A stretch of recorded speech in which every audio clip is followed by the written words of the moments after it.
po.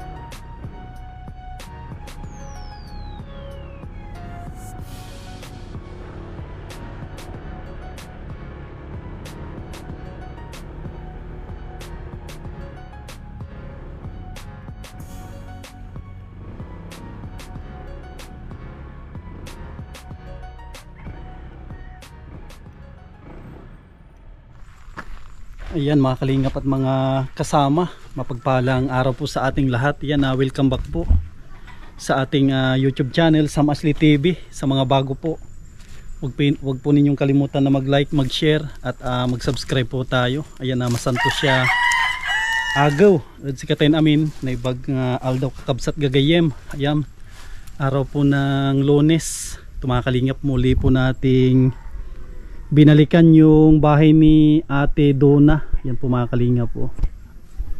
Hindi po nagtrabaho yung panday natin ngayong araw ng Lunes.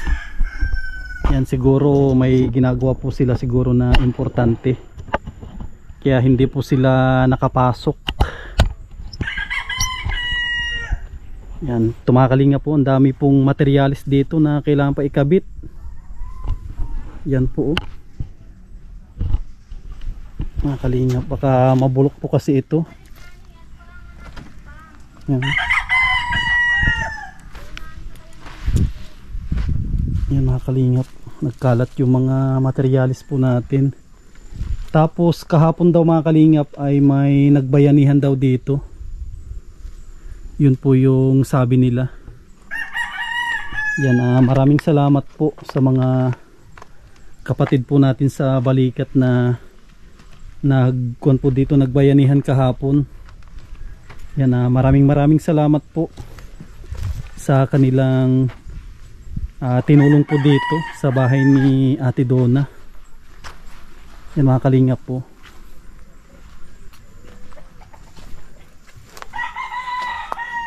Yan, siguro mga kalingap, magpatrabaho lang tayo dito ng 2 araw, tapos pahinto po natin. Pahinto muna natin yung pagtrabaho kasi wala na po tayong budget dito.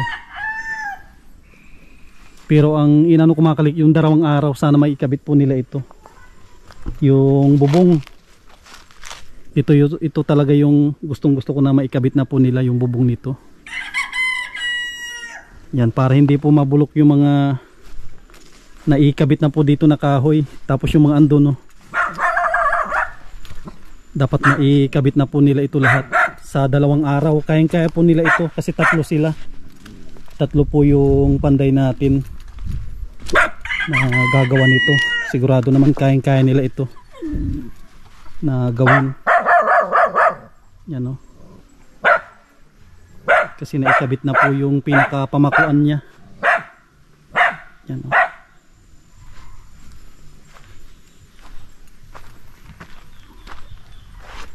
Pupuntahan natin mga kalingap si Ate Donna mamaya dun sa baba para ibilin po natin na pag pumasok po sila bukas ay ang unahin po nila ay yung pagkakabit ng ulo.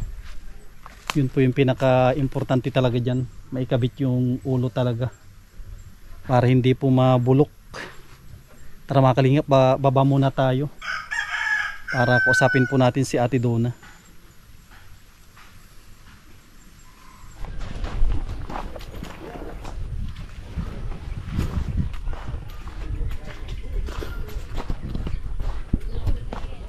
Tao po. Ay, hindi ata nagpasok si ano Hindi. Ang lalaki na, oh. Yan mga kalinga po, andito si Ate Donna. Kamusta naman si Ate Donna? Ayun po, hindi pa rin maigi. May ikon po kayo na tuluyan. Ano, trangkaso? Hindi po trangkaso. Gusto ko nga kuya sa magpagamot. Hindi naman ako nakakapagamot. Walang pera. Anong nangyari dyan sa inyo? Para po akong laging nanginginig ang tuhod, nanghihina. Parang wala pong lakas. Pahinga muna kayo, wag muna kayo mag-ahon doon sa taas. Tapos tulad po ngayon ate, walang nagtrabaho.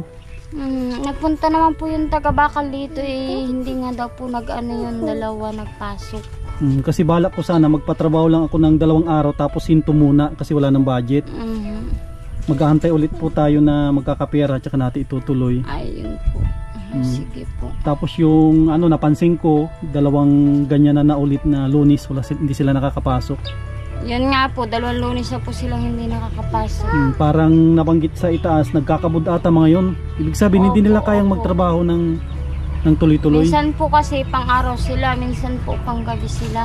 Ibig sabihin papapalitan natin sila ng ano, yung mga kakilala ko na lang.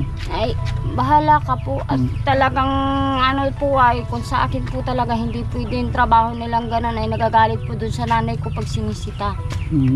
Ano na lang ate, bukas magpapapasok ako ng yung tao ko. Sabihin nyo muna na wag muna silang pumasok. Ay, sige kasi hindi po. naman nila kaya. Ang gusto ko kasi kahit 2 araw lang papasukin ko yung mga tao ko, ikabit nila yung bubong. Kasi ang gusto ko ate, bago natin yan pahinto, may bubong na.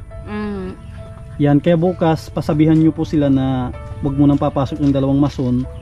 May papapasukin akong ibang tao para pandayin nila yan. Tapos pagkatapos ng 3 araw, basta ano, 2 araw o 3 araw lang, hinto na. Pero sana maikabit na mga panday ko yan, may kabit na yung ulo. Siya nga po. Para doon natin i-imbak yung mga gamit. Para hindi po maano naman yung mga ano mabasa o. Katulad ng semento. Baka maano baga po, natigas baga po yun. Opo. Kasi pag napapanday ko na yan, doon na natin i-imbak yung semento kasi maluwang-luwang yun na imbakan. Imbakan yung ng kwarto. materialis. Kasi ayaw ko naman na matagalan yung bahay na yan. Opo. Kasi iniisip ko din yung budget natin ay hindi sapat talaga. Kaya 3 araw muna na patrabaho ko yung mga panday ko, tapos stop muna natin. Ay, Antayin natin yung ipapadala nila ulit na ano na budget para mapatapos po natin yun kasi wala talagang ano yan. Walang budget yan na malaki. Sige po. Ang gastos na natin diyan ate doon na ay ano na po 80,000 na ang gastos natin diyan nung nagpasahod ako. Ang budget na hawak ko lang ay 90,000. Kaya yung 10,000 ay sakto lang po yun na ano, pagpapatrabaho ko ng 3 araw, yung 10,000. Kaya sana bago yan ma-stop ay may bubong na. At kung makatulong yung mga ano, yung mga kapatid ko sa balikat, mga guardians, mas maganda kung makatulong sila. Hindi ko po kasi matanong ay kasi hindi nga ako nangangatad kasi yung tuhod ko po ay. Sige, okay lang po. Ang importante, pagaling ka muna. Nagiinom ka ng gamot, parang nangayayat ka Wala nga pong maibili kahit gamot. Ano yung nararamdaman mo ngayon? Nangihina nga po, tapos pag ako po tumayo nababaliktad, kaya po pag ako tumayo alalay.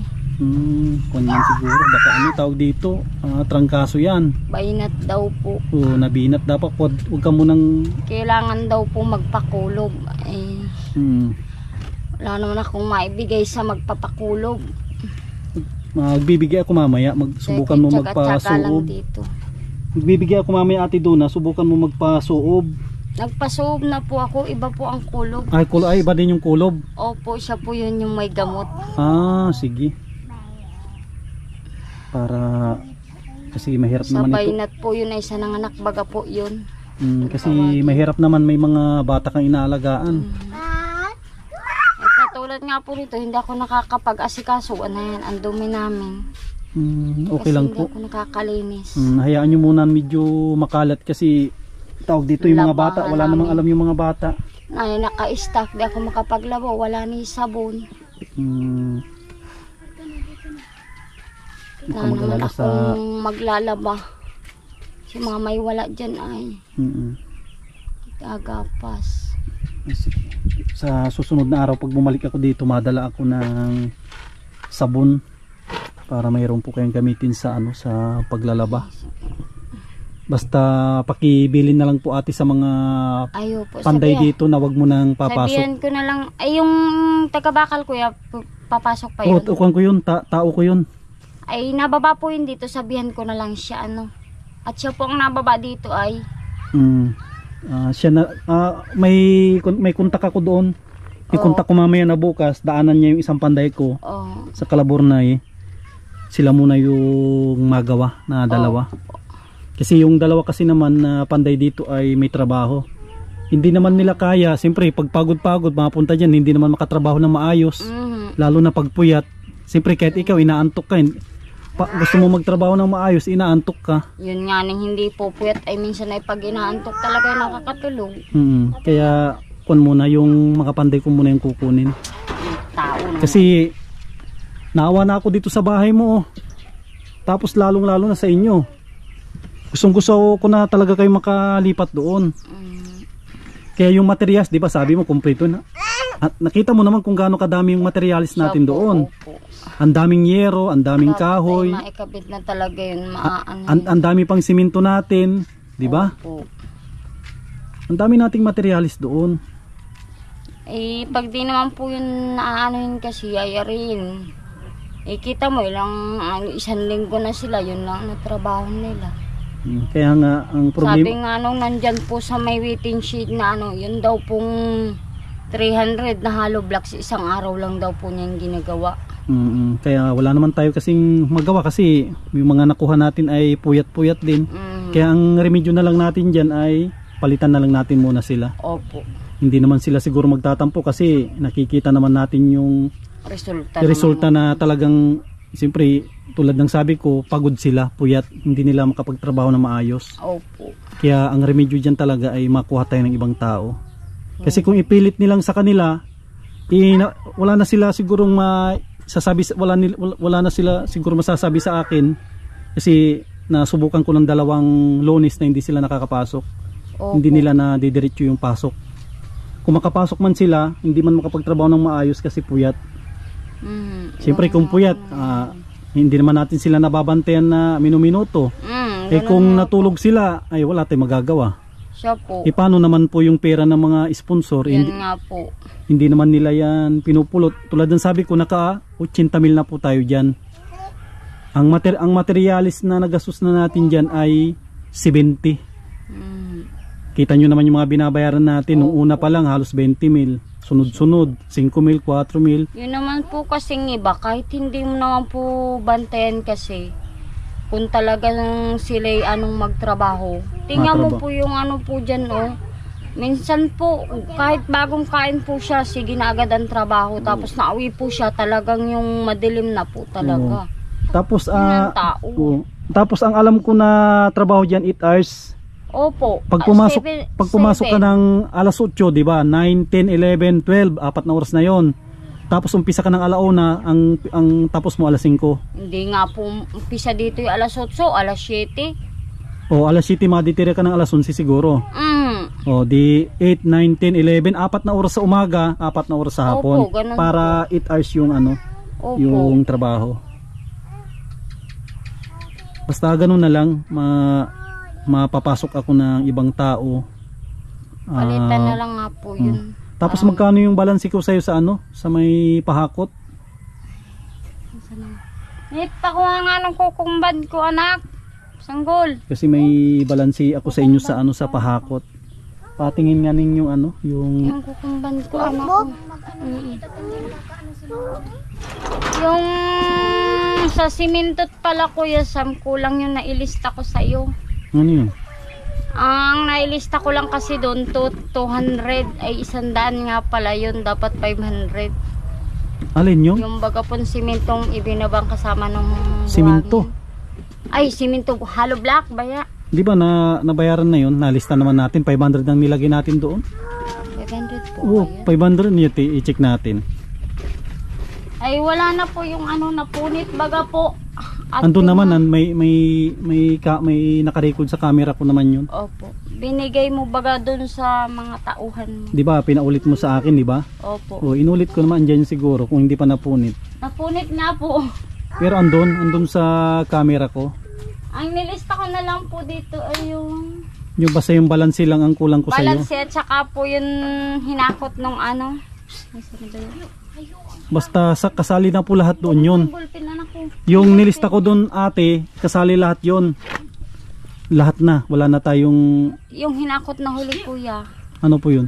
Yung dala-dala mo, ano ba yun? Yung kahoy. Sinali ko na yun. Di pa po. Sinali ko dyan. Sa 1,400, ay ano, 1,740 lang po yun. Yung nakalista mo dito. Andi, plus 27 yun. Kasi ang dala ko 27, di ba? 27 po. Andyan yan, nakatingnan natin. Nilista mo na Oo, po. i-ikon natin. Yan nga meron na kayong ballpen. Nilista ko lahat yun. Napunit nga pala oh. Andito sa camera ko, tiga pa-review ko sa'yo. Nawala. Ayan mga kalingap, yung balanse po natin. Bali 1.7 natin, no? 1.7 yung balanse ko, babayaran ko na yung 1.7, pero yung 310 utang ko muna. Ito 2,000 to ate, yung sobra, tago mo na yung sobra dyan. Yan, basta ang balanse ko na lang ay yung 17. Yung 17, ang presyo nun ate ay 310. Yun na lang po yung ibibigay ko sa sahod kasi ngayon wala na akong, ang hawak ko lang na pera ay yung pangtrabaho natin na 3 araw lang doon sa bahay po ninyo. Basta ibilin nyo na lang na iba yung papasok. Iba yung papasok na tao para bago yan iwanan, may bubong na. Kayang bubungan yan, 3 days, 2 tao bubong yan. Kasi nasubukan ko na nagpabubong, 2 tao lang nabubungan nila ng 2 araw. Kasi nakalayout na po yan, pako lang ng pako. Tsaka andun na rin po yung mga kahoy. Sige ate, paano yun ate, mauwi na rin po ako. Basta kung may dumating na budget, saka na ulit natin itutuloy pagkatapos ng 3 araw dyan. Ang importante, malilipatan nyo na. Anytime pwede na kayong tumira dyan pag may bubong na. Kung gusto nyo matira na doon, tirahan nyo na.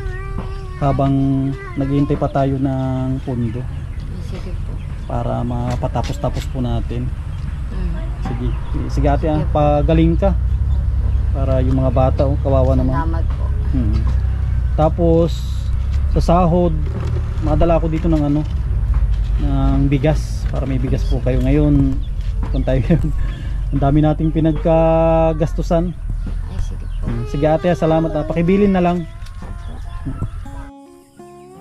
Ayun mga kalingap at mga kasama, muli po nating nabisita si Ate Donna. Nakakalungkot, mayroon po siyang sakit. Yan, pagaling ka po Ate Donna.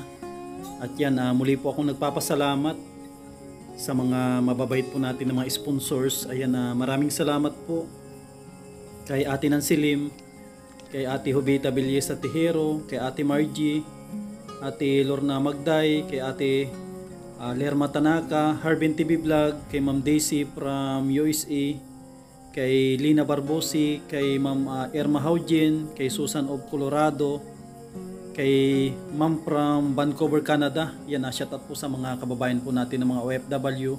Yan, mag-ingat po kayo lagi at mabuhay po tayong lahat. God bless.